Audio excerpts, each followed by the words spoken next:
ایمان، اعمال اور اخلاق، تین چیزوں کو اس محنت کے ذریعے سے دنیا میں ظاہر کرنا ہے۔ ایمان کو اپنی زندگیوں میں اتنا لانا ہے کہ وہ اللہ کے حکموں کو، اللہ کے فرائض کو ادا کرنے پر کھڑا کرے۔ ایمان اتنا بنانا ہے جو اللہ کے حرام سے بچاوے۔ ایمان اتنا تیار کرنا ہے کہ اللہ کے دین کے کاموں کے لیے تیار کر دیں، تقاضے پر تیار کر دیں۔ ایمان بنانا حکموں والی محنت کے ذریعے سے یہ ایمان بنے گا۔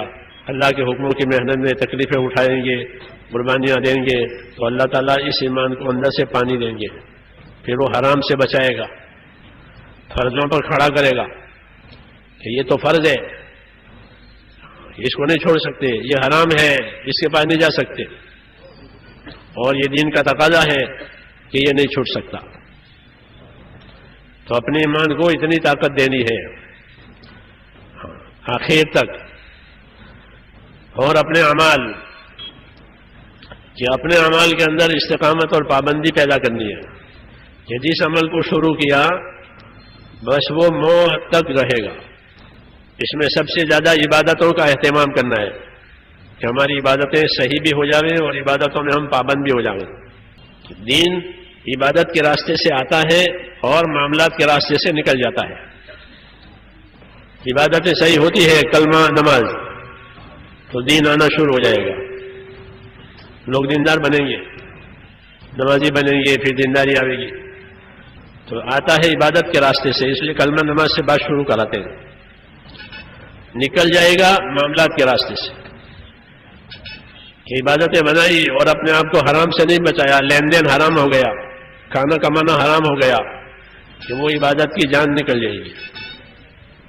اس لیے ایمان کو طاقت دینی ہے کہ جو اللہ کی عبادتیں ہیں، فرائض ہیں، وہ ادا ہو جاویں، جو اللہ کے حرام ہیں اس سے بچنا نصیب ہو جائے۔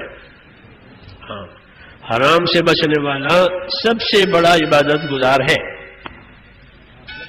اتق المحارم تکن اعبد الناس، حدیث شریف میں اتق المحارم تکن اعبد الناس، کہ تو حرام سے بچ جا پھر تو خدا کا سب سے بڑا عبادت گزار ہے۔ کیونکہ حرام سے بچنے کے لیے ایمان کی طاقت چاہیے۔ تو اس محنت میں یہ ملحوظ ہے کہ ہماری ایمان میں اتنی طاقت آئے کہ جو ہمیں اللہ کے فرضوں پر، اس کے حکموں پر کھڑا کرے، اس کے حرام سے بچائے، اور اس کے دین کے نام پر جب کوئی تقاضا آئے تو تیار ہو جائے۔ اتنا تعلق پیدا کرنا ایمان کے ساتھ، اور اپنی ذاتی زندگی کو دیندار بناتے ہوئے اپنے ماحول کو بھی دیندار بنانا ہے۔ ہمارے گھروں کا ماحول دینی بنے، ہمارے گھروں کا ماحول دینی بنے۔ گھر میں کوئی چیز ہوگی تو کسی کو دے سکتے ہیں۔ پڑوسی نے کہا کہ میرے گھر مہمان آئے ہیں، آپ کے گھر میں اچار ہے؟ کہ ہاں، لے جائیے۔ میرے گھر مہمان آئے ہیں، ٹھنڈا پانی ہے؟ ہاں، لے جائیے۔ گھر میں چیز ہوتی ہے تو آسانی سے دی جاتی ہے، وہ گھر میں ہی نہیں ہے تو کس کو دیں گے؟ تو مسلمان کے گھر میں دین نہیں ہے تو کس کو دے گا؟ تو جس طرح مسجد میں دینداری نظر آوے کہ گھروں کی دینداری، کسی زمانے میں ایسا ہوتا تھا کہ ہر مسلمان کے گھر میں ایک جگہ ہوتی تھی عبادت کی، اس کا نام گھر کی مسجد، مسجد بیت، اس کا نام تھی گھر کی مسجد۔ کبھی صحابی حضور کے پاس آتا تھا، یا رسول اللہ میں نے ایک گھر بنایا ہے چھوٹا موٹا، میرا جی چاہتا ہے کہ میرے گھر آویں، 2 رکعت نماز پڑھ دیں، اچھی بات ہے، میں کل پہنچ جاؤں گا۔ پھر دوسرے دن تشریف لے جاتے کہ ہاں بھائی کہاں نماز پڑھوں؟ کہ جی اس کونے میں۔ تو کونے میں حضور نے 2 رکعت نماز پڑھی، محلے کے ساتھی آئے، ملے، اب جس جگہ آپ نے نماز پڑھی وہ گھر کی مسجد ہو گئی۔ یہ عام مسلمانوں کے گھروں میں تھا، جیسے آج بہت سی غیر ضروری چیزیں ہمارے گھروں میں گھس گئی ہے، ایسے وہ ایک ضروری چیز گھر کی مسجد، اس کو مسجد بیت کہتے ہیں، گھر کی مسجد۔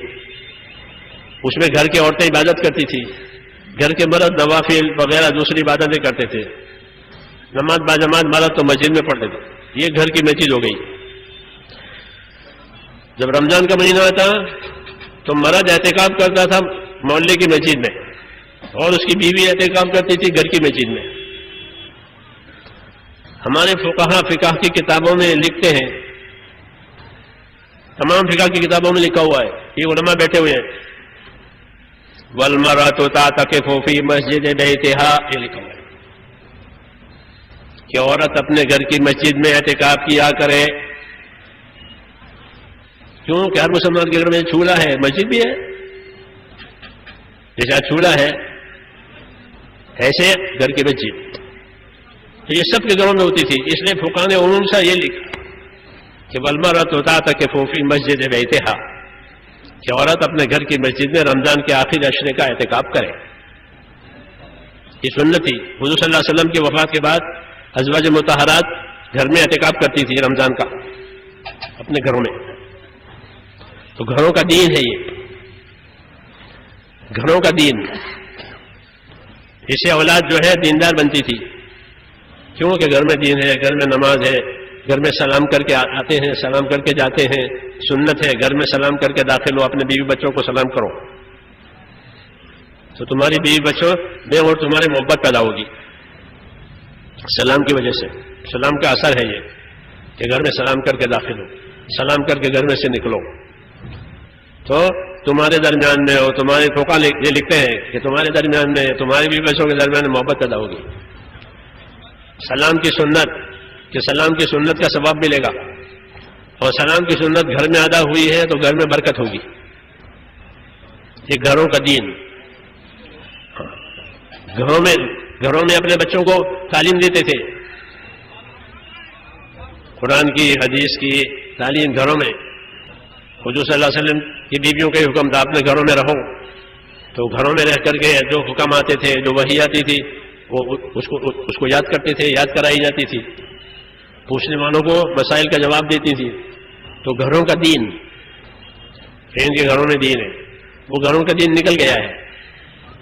اس محنت کے ذریعے سے یہ لانا ہے، اس کا پہلا قدم گھر کی تعلیم جو آپ نے سنی ہے وہ اس کی ابتدا ہے، باقی اصل کہ گھروں کا معاشرہ، گھروں کا ماحول ہمارا دین ہی بنے۔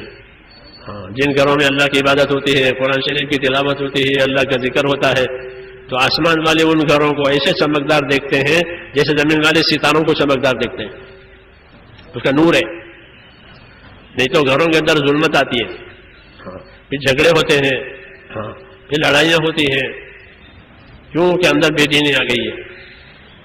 یا ایھا الذین آمنوا قوا انفسکم واہلیکم نارا، اے ایمان والو اپنے آپ کو، اپنے گھر والوں کو دوزخ کی آگ سے بچاؤ، یہ حکم ہے، اپنے آپ کو، اپنے گھر والوں کو دوزخ کی آگ سے بچاؤ۔